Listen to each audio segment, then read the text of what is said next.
नदिया जिले के बेतुआ डहारी में सोमवार रात एक पार्टी कार्यक्रम में शामिल हुए भाजपा के प्रदेश अध्यक्ष एवं केंद्रीय राज्य मंत्री सुकांत मजूमदार ने पश्चिम बंगाल की मुख्यमंत्री ममता बनर्जी पर तीखा हमला बोला। उन्होंने आरोप लगाया है कि राज्य सरकार दंगाइयों के प्रति नरमी बरत रही है, जबकि शिक्षकों पर पुलिस बल प्रयोग कर रही है। आपको बता दें कि सुकांत मजूमदार का कहना था कि जब शिक्षकों को पीटना होता है तब पुलिस के पास समय होता है, लेकिन जब दंगाइयों को पकड़ना होता है तब उन्हें ममता बनर्जी दामाद जैसा प्यार देती हैं। बता दें कि भाजपा नेता देर रात कार्यक्रम स्थल पर पहुंचे, फिर भी उन्होंने कार्यकर्ताओं और समर्थकों के साथ चाय पर चर्चा की और उनसे संवाद किया। वहीं इस अवसर पर मीडिया से बातचीत के दौरान उन्होंने कई गंभीर आरोप लगाते हुए अपने वक्तव्यों को रखा।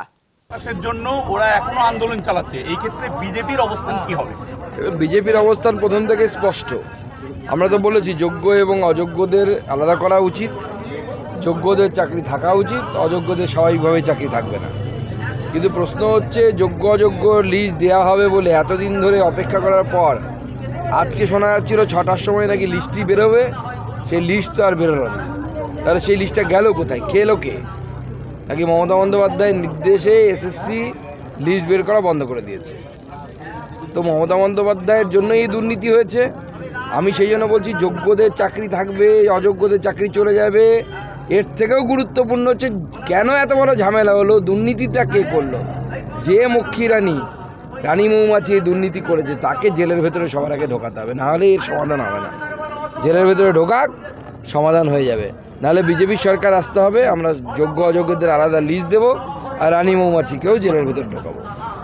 সুকান্তদা, আজ জিন্দালদের জোড়া পাওয়ারে প্ল্যান্টে শিলান্যাস করেছেন মুখ্যমন্ত্রী মমতা বন্দ্যোপাধ্যায় এবং কর্মসংস্থানের আশায় বুক বাঁধছেন কি শালবনির মানুষরা? এর আগে কত শিলান্যাস এরকম হয়েছে আপনার জানা আছে? ওনার নামই তো হয়ে গেছিলো শিলা দিদি, সব জায়গায় শিলান্যাস করে বেড়াতেন। তা আজ নয়, নতুন নয়, যখন রেলমন্ত্রী ছিলেন আমার মনে আছে, আমি তখন স্টুডেন্ট ছিলাম, আমার ওখানে ডিজিটালি না ভার্চুয়ালি উনি উদ্বোধন করেছিলেন না, তখন তো ভার্চুয়াল হতো, তখন অ্যাকচুয়ালি করেছিলেন।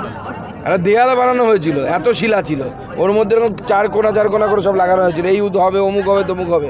আজ অবধি হয়নি। উনি চলে গেছেন, উনি মন্ত্রী থাকেননি, আজ অবধি হয়নি। ওই শিলা দিদি শিলান্যাসে একদম ভুলবেন না।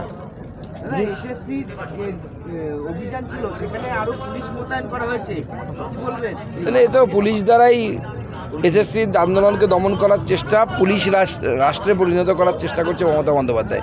আর যেখানে পুলিশ থাকার দরকার, সেই আমি যেখান থেকে এলাম মুর্শিদাবাদে, সেখানে কিন্তু পুলিশ সময় খুঁজে পাওয়া যায় না। যেখানে হিন্দুদের বাড়িঘর ভাঙা হয়েছে, মন্দির ভাঙা হয়েছে, আমি একটা ভাঙা শিবলিঙ্গও সেখান থেকে নিয়ে এসেছি মমতা বন্দ্যোপাধ্যায়কে দেবো বলে, সেখানে কিন্তু পুলিশ খুঁজে পাওয়া যাবে না। পুলিশ খুঁজে পাওয়া যাবে শিক্ষক পেটানোর সময়, আর দাঙ্গাকারীদের জামাই আদর করবে হচ্ছে মমতা বন্দ্যোপাধ্যায়। দাদা, যেখানে ঘর ছাড়াদের পাশে আক্রান্তদের পাশে গিয়ে দাঁড়াচ্ছে রাজ্যপাল, সেখানে কেন মুখ্যমন্ত্রী যাননি? মুখ্যমন্ত্রী কোন মুখ নিয়ে যাবে? মুখ্যমন্ত্রী গেলে তো ওখানে মহিলারা যেভাবে রেগে আছে ঝাঁটা দিয়ে পেটাবে মুখ্যমন্ত্রীকে, আমি যা দেখলাম। মুখ্যমন্ত্রী ওখানে যাওয়ার মুখ নেই, এতদিন পর যদি যায় মুখ্যমন্ত্রীকে ঝাঁটা পেটা করবে। আর সুকান্ত, এই যে মুর্শিদাবাদের ঘরসাকে ফেরালো প্রশাসন এবং গ্রামে ফিরলেও পোড়া ভাঙার বাড়িতে থাকবেন কি করে? তারা প্রশ্ন কিন্তু একাংশের মধ্যে রয়ে গেছে। না, থাকতে পারবে না। আমি তো বলছি ভিডিওকে ধরে এক রাত ওই ঘরে রাখুন না, তাহলে বোঝা যাবে কীভাবে থাকা যাবে। পোড়া ঘর, ভাঙা ঘর, দিদির পাড়ের মুসলমান বন্ধুরা ভাইয়েরা ভেঙে দিয়ে গেছে, তারপর থাকবে কি করে?